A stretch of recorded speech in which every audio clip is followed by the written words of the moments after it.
esta configuración de una disciplina totalizadora y también de los límites de la configuración de esa disciplina totalizadora, que es la que estamos intentando evidenciar desde hace unos cuantos temas, ¿no? Incluso lo hicimos en el primero. La ambición de la ciencia de la religión o de la historia de las religiones, o como quieran llamarle, de generalismo y de holismo de la disciplina, que lo que hace es pasar por encima de la gran tendencia a la hiperespecialización que es común en la mayoría de las disciplinas científicas y humanistas, a pesar de lo que se diga, a pesar de la que vimos ayer tan sistemática que hay en muchas disciplinas por la interdisciplinariedad, pero en última instancia, por encima de la interdisciplinariedad está la tendencia a la hiperespecialización.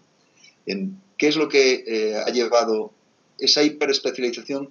¿Qué es lo que ha planteado en muchos casos respecto de la ambición generalista y la ambición holista? Pues que esa ambición generalista y holista se construye desde una falta de profundidad o una indeterminación metodológica también, quizá. Eso es lo que plantean, y es que al intentar abarcar, lo que haces es perder la profundidad. Eso es lo que plantean los humanistas, los especialistas respecto de los generalistas. Desde luego, es sistematizando un poco las ideas que hemos visto con anterioridad, lo que nos encontramos. La mayoría de los historiadores de las religiones o de los especialistas en el estudio de la religión, es lo que nos encontramos o lo que somos sensibles es a que esa mirada generalista a veces sí puede resultar excesiva. Sí puede resultar excesiva porque tiene unos requerimientos que a veces es posible que no seamos capaces de satisfacerlos. Por ejemplo, y lo veremos cuando trabajemos con problemas de la traducción, la práctica tercera, lo veremos porque la comparación se hace en muchos casos utilizando traducciones, es decir, utilizando una intermediación de una lengua respecto de otra, de un contexto de ideas respecto de otros, de un contexto cultural respecto de otros. Y eso, evidentemente, limita enormemente y es evidentemente necesario tenerlo en cuenta, ser conscientes de ello. Que lo que hace es que los límites del campo de trabajo sean excesivos, de la complejidad sea en algunos campos de trabajo, la profundidad de algunos campos específicos del saber, pues sean mayores, y que abarcar la totalidad e incluso grandes conjuntos sea un problema. ¿Cómo se mitiga ese problema desde el punto de vista metodológico? Pues con una doble vertiente de trabajo. La utilización en la confección de síntesis generales de trabajos de investigación realizados por especialistas por etapas o culturas. ¿Qué ocurre? Que llevan a una aproximación intermediada por otros ojos, los ojos de otros especialistas, de otros investigadores. Pero, ¿qué es lo que consigue? Un impacto mayor, un impacto social mucho mayor. No es lo mismo hacer un trabajo sobre el ritual de, por ejemplo, el sacrificio humano en la cultura azteca, por ejemplo, que hacer un libro sobre los sacrificios humanos como rituales. Tiene un impacto mucho mayor. Un impacto mayor, ¿por qué? Pues porque produces grandes temas. Son difíciles de conseguir esas grandes síntesis de grandes temas, pero cuando se producen resulta muy interesante. No es lo mismo estudiar la violencia y la religión en un ámbito determinado, pues por ejemplo en el Islam de Nigeria, que un libro sobre violencia y religión en general tiene un impacto social muchísimo mayor, porque ofrece instrumentos para pensar para mucha gente, no solo un contexto determinado, que evidentemente el nivel de análisis no puede ser tan profundo en un caso como en otro. Este tipo de síntesis generales, que son muy características del quehacer de muchos de los historiadores de las religiones y de la gente que trabaja en historia general de las religiones, o en general, como llamamos la disciplina en los estudios de las religiones, pues este tipo de síntesis, un gran ejemplo de este tipo de síntesis lo tenemos en la obra de Mircea Eliade. Mircea Eliade tenía esa enorme capacidad analítica y sintética de hacer este tipo de obras, que fue lo que le llevó a que tuviese un impacto tan enorme. No se dedicó a estudiar el chamanismo entre los tunguses, no estudió el chamanismo en Siberia, estudió el chamanismo en general, y eso permitió que se convirtiese en un objeto de estudio conocido en mayor medida que antes de su libro, y todavía la gente utiliza su libro. Por tanto, esta es una de las vertientes del trabajo, y ahora que están ustedes en formación, les aconsejo que lo tengan siempre presente. La idea de la síntesis general, que a lo mejor no la van a utilizar, no la van a poder hacer,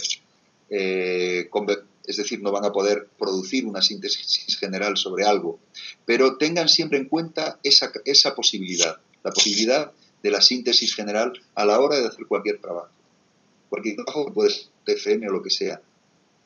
Tener en cuenta que ustedes hacen un trabajo sobre un ámbito determinado, pero no dejen de mirar hacia lo general y no dejen de mirar como si pudiesen hacer esa síntesis general, aunque luego esa síntesis no se trasluzca en su trabajo más que en elementos para mejorar ciertas partes de su TFM. Es decir, que no consiste en hacer un TFM que las tres cuartas partes del mismo sean unas teorías generales para luego entrar en el caso particular, sino que el caso particular lo analicen, como antes les decía a la hora de hablar del método comparado, lo analicen siempre con los ojos puestos en la mirada general. Esa es una de las vertientes. Y la otra de las vertientes es la especialización en una etapa o cultura determinada, que lleva, claro, a una aproximación directa respecto del objeto de estudio. ¿Se utilizan qué? Pues documentos de primera mano. Si tú trabajas en una cultura específica, la conoces y conoces la lengua y conoces la documentación de primera mano y puedes hacer una crítica de fuentes del mismo modo que haría cualquier especialista en esa cultura.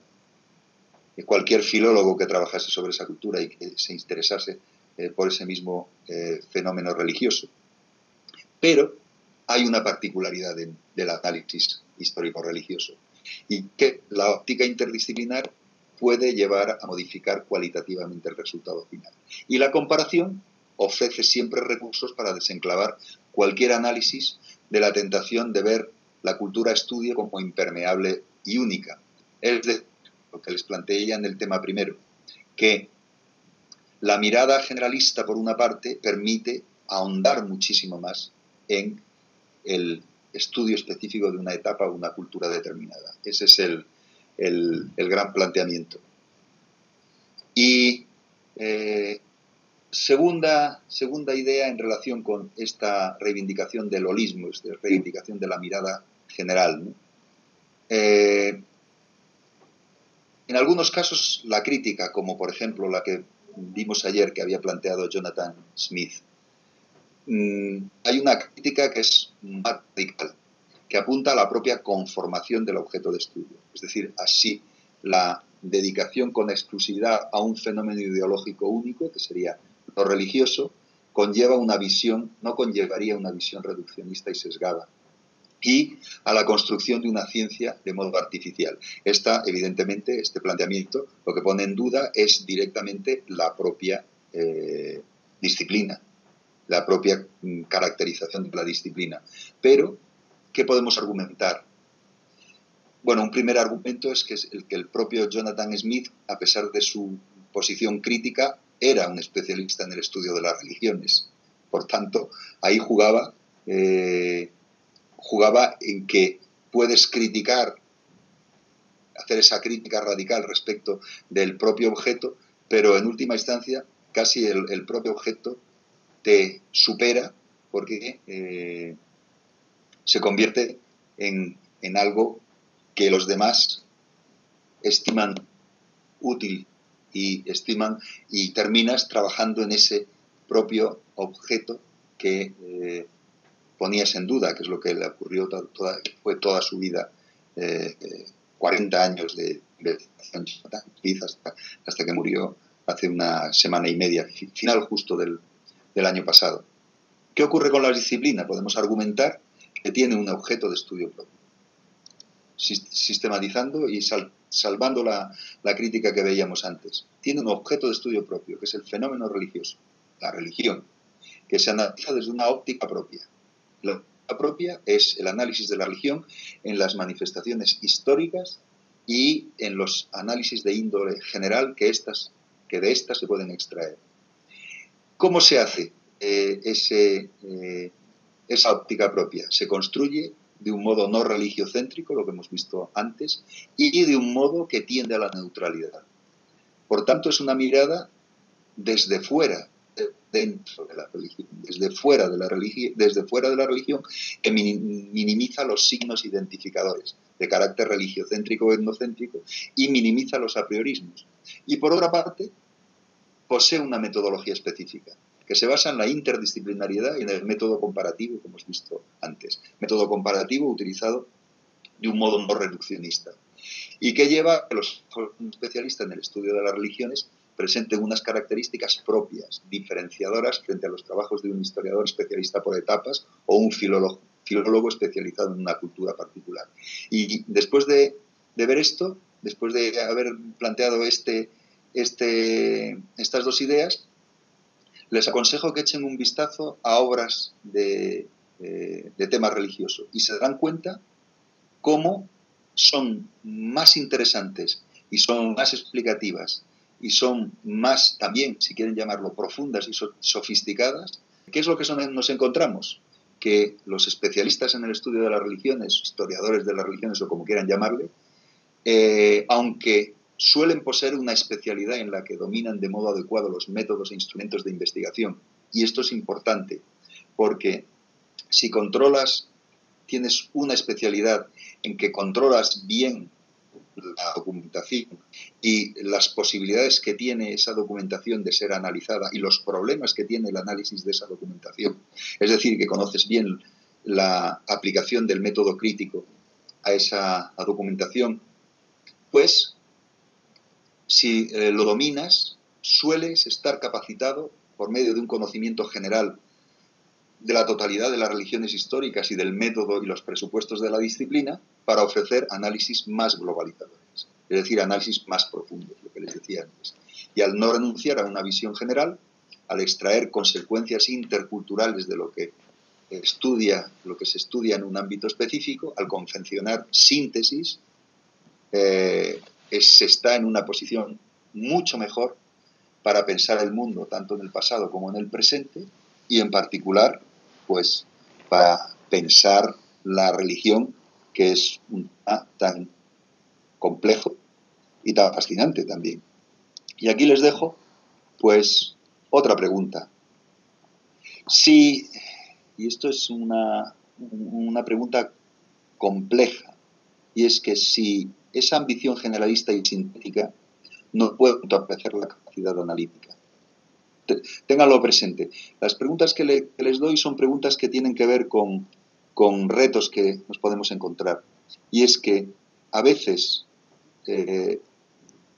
cabe la posibilidad de que la mirada generalista y la mirada sintética nos lleve a gastar tanto nuestras energías que la capacidad analítica para entrar en detalle en temas determinados, en profundidad en temas determinados, pues quede por lo menos un poco mermada. Yo lo que les aconsejo es que eso no ocurra y que tengan buen cuidado en siempre mantener el equilibrio entre síntesis y análisis, que son dos elementos fundamentales en lo que atañe a nuestro trabajo.